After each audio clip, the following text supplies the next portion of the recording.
Assalamualaikum and hi everyone. Today we will be presenting about our short field observation. Here are my group members, which is IRFAN HUSAINI bin ISMAIL as our group leader, AHMAD Yusuf Zaki bin AHMAD LUTFI, MUHAMAD DANISH bin ZULKIFLI, and MUHAMAD HAZIQ bin NORHISHAM, and me myself, MUHAMAD FADILLAH bin RAPPE.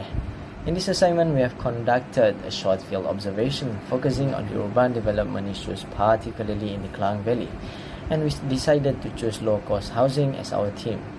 The study took place at PPR Lembah Subang in Petaling Jaya, Selangor.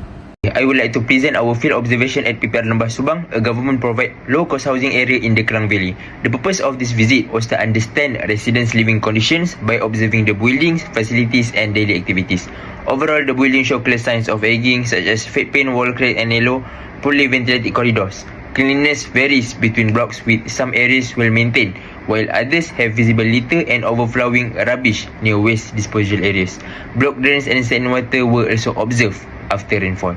In terms of facilities, lift maintenance is a major issue, forcing residents, especially the elderly and families with young children, to use staircase. Parking space is limited, leading to cars being parked along roadways. Basic facilities like grocery shops, food stalls, and musala are available and convenient, but playgrounds are poorly maintained and rarely used. Public transport access is relatively good. Despite this challenge, the area shows a strong sense of community. The environment is crowded and noisy, especially in the evenings, and informal businesses such as home-based food selling were observed. For this slide, I will share my reflection based on our field observation at PPR Lembah Subang, focusing on what surprised me, what contradicted my expectation, and how the experience changed my understanding of urban realities.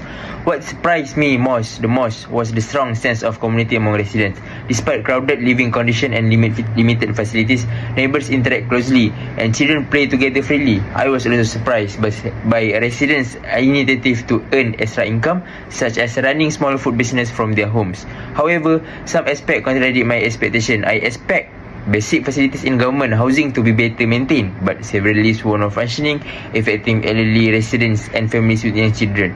Poorly maintained playgrounds and uneven cleanliness between blocks were also unexpected. This experience changed my understanding of urban realities. It shows that housing alone is not enough. Maintenance, safety, and functional facilities are equally important. This issue can be explained using development economic concept. First, there is a market failure as a private developer prioritize high-income buyer leaving low-income group underserved. While government intervention through PPR is necessary, it remains insufficient. Second, we see negative externality and unprovided public goods such as poor waste management, blocking drainage, illegal parking, and poorly maintained lift and playground. This reflects welfare economics and urban planning weaknesses, where poor housing quality affect resident health, safety, and productivity.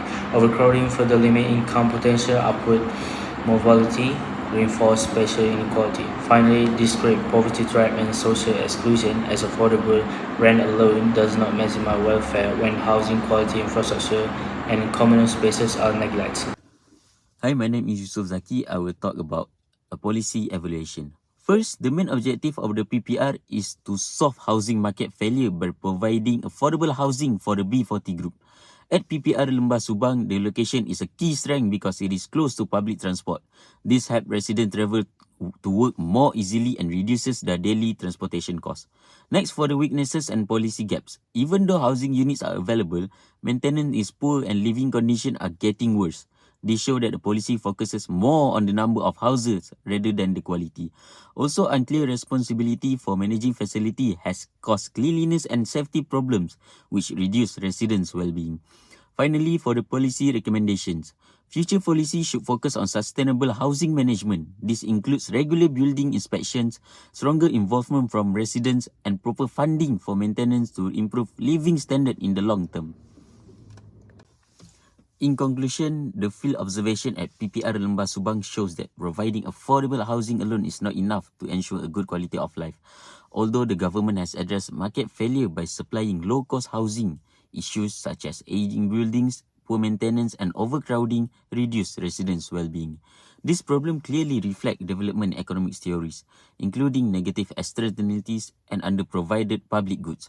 Therefore, urban housing policies must go beyond housing supply by strengthening maintenance, planning, and social support to ensure PPR housing remains livable, inclusive, and sustainable in the long run.